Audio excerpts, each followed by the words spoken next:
But on Tuesday, Boris Johnson may be forced to rely on Labour votes to put his Christmas COVID restrictions through. Joining us now is Conservative commentator and contributor for Reaction Live, Tim Montgomerie. Good morning, Tim. Good morning. So, Tim, give us your stance. How many rebels are you expecting? Are you expecting more to come out? And what does it mean for Boris? Well, yes, you're probably a better person to gauge your fellow MPs than myself. But yeah, we've seen numbers of 50 to 60 Tory rebels, potentially more.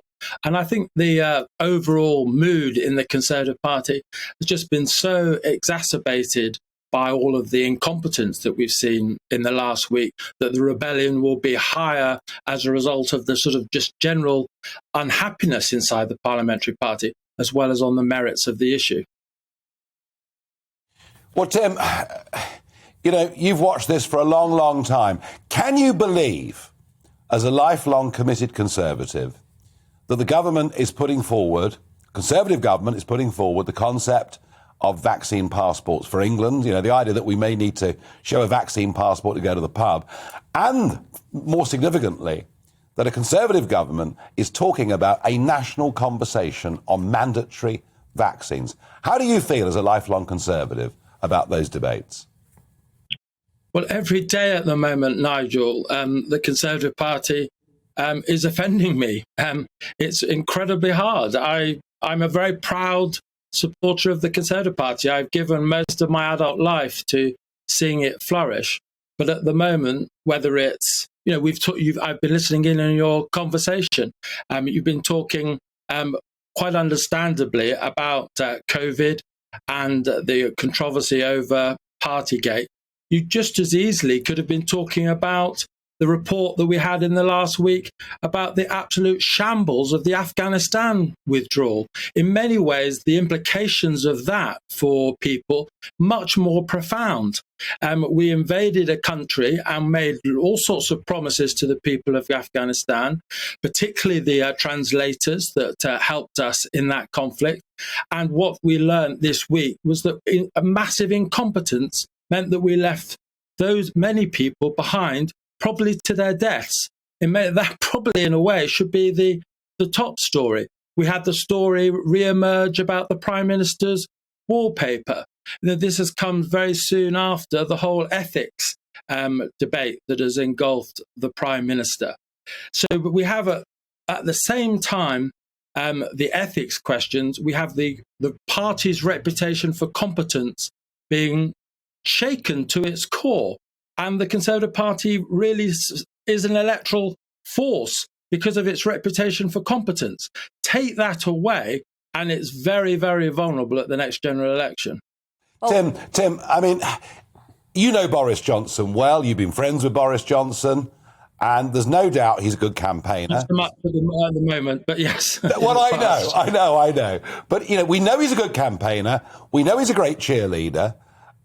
Is it time for the Conservative Party to say, Boris Johnson was very useful as our leader in 2019.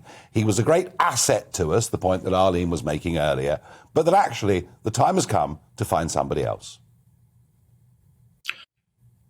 I hesitate to go there. I haven't up until now. But the reality was a bargain was kind of entered into. We needed Boris to get Brexit over the line. We needed Boris to defeat Jeremy Corbyn. But I think the quid pro quo, if you like, was that he would do as he did when he was Mayor of London, surround himself with a first-class team and, curtail some of his habits that we all know all too well, he's vulnerable to. And I think what happened 2 years ago today, yes, the Tories won that remarkable general election. But in a way, I think that victory went to Boris's head. And he's actually thought that he almost could do anything, that he could defy the odds in that circumstance. He could defy the odds again and again. And so he's not really listened to advisors. He's not put the right people around him. The kind of cavalier attitude to the truth that Arlene sat round your table there is particularly familiar with has become, I'm afraid, a hallmark of this government. And so if he can't reform and I'm beginning to fear he can't reform, then Nigel, yes, I think it probably is time for him to go. And I say that with huge regret, because he's an extraordinary politician, and the Conservative Party owes him a lot. So, Tim, you spoke then about kind of advisors and the people that Boris sort of surrounds himself with, and the contrast between what was going on in City Hall. Do you think Dominic Cummings was a huge issue for Boris? And do you think that sort of set the tone for his relationship with his advisors? Well, I think what happened was that I was part of the transition arrangements before he became leader. And Eddie Lister, who was running his City Hall operation, basically took over a blank sheet of paper. There was no transition planning right up until the last few weeks before he became leader. And I think what Dominic Cummings provided with the whole Vote Leave operation was, don't worry about having anyone else, I'll do it all for you. And I think the Prime Minister got lazy. He obviously indulged Dominic Cummings too much. And that strategic mistake has never really been rectified ever since he became the Prime Minister.